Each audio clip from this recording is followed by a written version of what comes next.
네, 이현준의 국내 이슈 체크인 NH투자증권 이현준 과장과 얘기를 나눠보도록 하겠습니다. 안녕하십니까? 안녕하세요. 네. 자, 오늘 이제 이렇게 M&A 관련주에 대해서 오늘 좀 이슈를 좀 다뤄주신다고 하는데 일단 이슈부터 좀 체크를 해보도록 하겠습니다.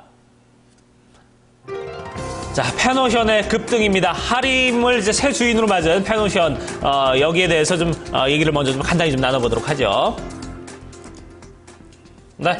자, 지금 뭐, 생각보다는 좀 기대 외에 그런 주인을 만났습니다. 사실, 페노션이 지금 상당히 덩치가 큰 기업인데, 이거를 이제 그보다 작은 지금 하림에서 인수했다는 부분, 요 부분에 대해서 좀 상당히 좀, 깜짝 놀랄 부분이었고, 그러면서 좀 주가도 상당히 많이 급등하는 그런 모습을 보여줬어요. 네, 맞습니다. 사실 뭐, 하림이, 사실 뭐, 원래 현대 글로비스를 많이들 예상을 하셨는데, 뭐, 현대 글로비스가 이제 아예 발을 빼지면서, 그 이후로 사실 좀 주가가 많이 빠졌었거든요, 페노션이. 그렇죠. 페노션이 예. 주가가 많이 빠진 상황에서, 결과적으로는 이제 하림과의 본계약이 체결됐는데, 이제 그 전에 주가가 쭉 빠졌다가, 마지막으로 체결됐구나, 이런 소식에 좀 안도 랠리를 한번 지금 또 보여준 가운데서, 어제 이제 2월 13일 날 하림과의 본계약 체결 소식이 알려지면서 좀 급등을 했죠. 그리고 어제 기관 매수세가 더해지면서 이제 재차 급등하는 모습을 좀 보여주는 과정에서 투자자 여러분들이 굉장히 좀 관심을 좀 많이 갖고 있는 상황이세요. 네, 어제 11% 좀 오르는 그렇죠. 그런 네. 모습을 보여줬습니다. 기관 매수세도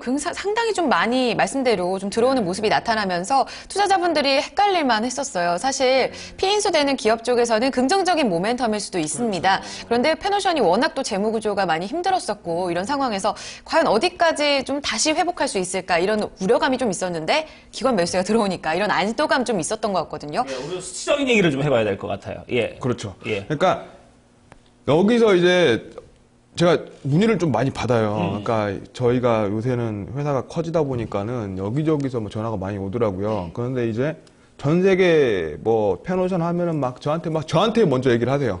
전 세계 8위의 회사다. 8위의 회사고 뭐 옛날에는 5조까지도 매출을 했었다. 그렇죠. 뭐 실제입니다. 뭐 그리고 뭐 순자산이 뭐 1조 8천억에 뭐 대형 해운사, 뭐 초대형 해운사인데 지금 이게 너무 저평가 아니냐 이렇게들 얘기를 하시더라고요.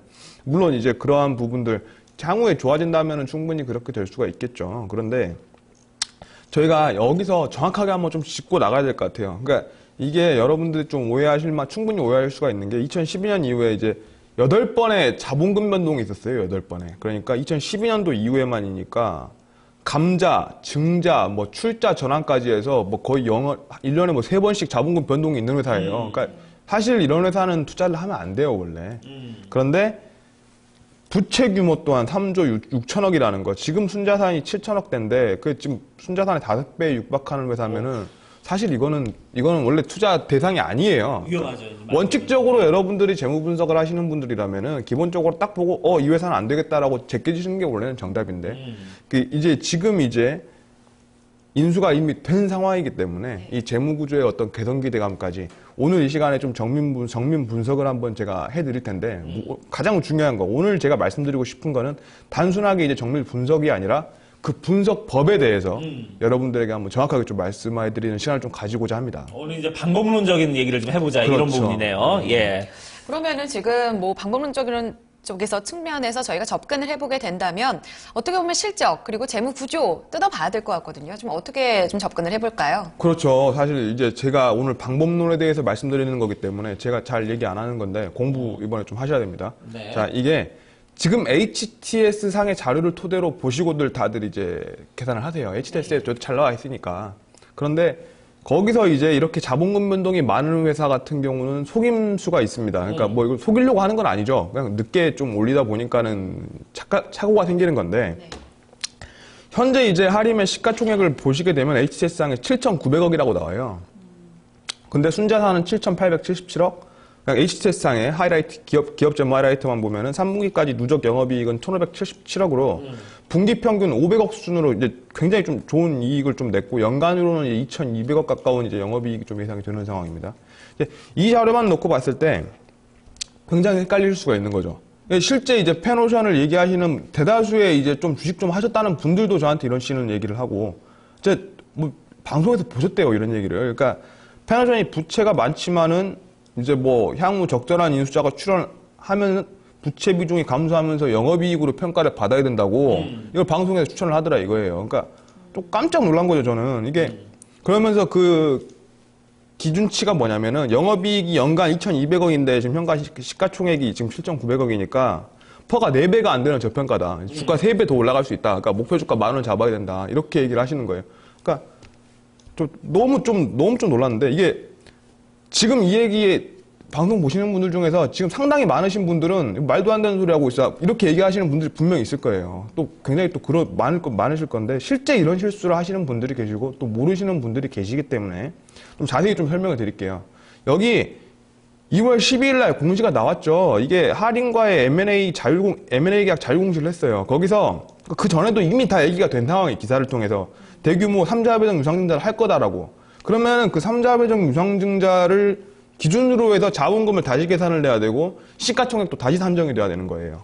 발행가액 2,500원 기준으로 2월 12일 날 공시에 3억 4천만 주의 신주가 발행이 됐거든요. 그러니까 원래 지금 있는 게 1억 7천만 주인가 그래요. 네. 근데 3억 4천만 주를 더 발행한다는 거는 그 물량을 희석을 해서 자본금하고 시가총액을 완전히 새로 구해야 되는 건데 HTS장에 나와 있는 그 7,900억만 보고 계산을 하시면은 엄청난 착오가 생기는 거죠. 그럼 실질적으로는 2조에 가까운 그런 금액이 된다는 얘기네요. 정확하게 계산을 해보시면은 이제 그 3억 4천만 주가 늘어난 이제 총 합산 5억 주를 기준으로 해서 여러분들이 지금 3,500원이 어제 종가니까 곱하시면 되고 그 1조 7,500억입니다. 그러네요. 예. 정확하게. 예. 정확하게 1조 7,500억이라고 계산이 딱 나오는 거예요, 이거는. 그렇게 된다면은 아까 그 2,200억 대비할 때 퍼가 좀 거의 8배 가까이 가는 이런 모습. 영업이익만 놓고 보면 8배죠. 예. 그러니까 2배가 되는 거죠. 그러니까 밸류에이션 자체가 2배가 높아지는 거기 때문에. 근데 8배라고 하면 또 이렇게 생각할 수가 있어요. 싸네. 8배인데 나중에 좋아질 거 아니야. 그렇죠. 이렇게 생각하실 수가 있는데 지금 이제 부채를 여러분들이 감안했을 때 원래 퍼는 이제 순이익 기준으로 퍼를 원래 내는 거예요. 네. 그러니까 영업이익 기준으로 내는 경우도 있죠. 편의상. 그런데 이렇게 부채가 3조 6천억에 달하는 부채를 평가를 할 때는 당연히 이 부채 때문에 로스가 발생하는 부분들을 여러분이 또 투자에 감안하셔야 되기 때문에 이 부분에 있어서 지금 뭐 순이익 기준으로 퍼를 환산해 보자면은 물론 이제 인수대금 중에 이제 부채 변제에 사용될 금액이 확정돼야지 제가 대충 이제 그 순이익을 환산할 수가 있겠습니다만은 일단 지금 현재 3조 6천억 부채라고 보자. 이렇게 봤을 때 지금 퍼는 20배에 육박한다고 보시는 게 맞습니다. 그러면 이게 4배가 아니라 20배까지 가야 되는 상황이기 때문에 이게 엄청난 전혀 다른 착오가 얘기죠. 생기는 거예요. 예, 그러네요. 영업이익 기준이 아니라 순이익 기준으로 이제 펄을 다시 좀 재차 좀 산정을 해드렸는데요. 20배 가까운 수준. 전혀 저평가 영역 아니라고 봐야 될 것 같은데. 그런데 어제 기관 또 다시 되짚게 되는데요. 어제 기관 매수가 강하게 좀 들어왔고 16일 그리고 13일도 재차 좀 들어왔거든요. 그렇죠. 외국인은 계속 매도를 하고 있지만 이 기관의 강한 매수는 어떻게 설명을 해야 될까요? 일단 외국인은 물려서 매도하는 거고 도달 매도를 하는 거고 이제 기관이 이제 어저께 들어온 거는 제가 말씀드린 계산법을 분명히 다 알고 들어오는 겁니다. 이거 그렇죠. 상식적인 투자 사실 이게 상식이거든요. 그렇기 때문에 현재 주가가 기관들 입장에서는 다소 비쌉니다. 제가 말한 대로 비싸지만 장기적으로 봤을 때 이제 걔네들은 하림그룹이 페노션을 인수하면서 이제 밝힌 곡물 시장 진출에 대한 어떤 기대감과 더불어서 페노션의 정상화를 통해서 하림이 이제 계속해서 전사적인 노력을 펼치겠다라는 부분을 믿고 굉장히 좀 장기적인 관점을 보고 한 투자라고 여러분들이 좀 이해를 하셔야지 지금 이제 그 퍼가 그러니까 이게 지금 결론만 놓고 보면은 뭐 그래도 기관이 사는 거 아니냐 이렇게 얘기하실 수가 있는데 이게 아니에요. 왜냐하면은 앞서 말씀드린 그 계산법 그 양반 누군지는 모르겠는데 하여튼 그분이 말한 계산법 기준으로 코스피 평균 10배를 대입하면 목표 주가가 10,000원이 나와요. 그런데 아까 말씀드렸다시피 이게 지금 20배잖아요. 10,000원 가면 퍼 60배 넘어가는 거예요. 말도 안 되잖아요. 그렇죠. 이게 무슨 뭐 삼성 SDS입니까? 삼성 SDS도 지금 뭐 60배 갔다가 40만 원에 떨어진 거 아닙니까?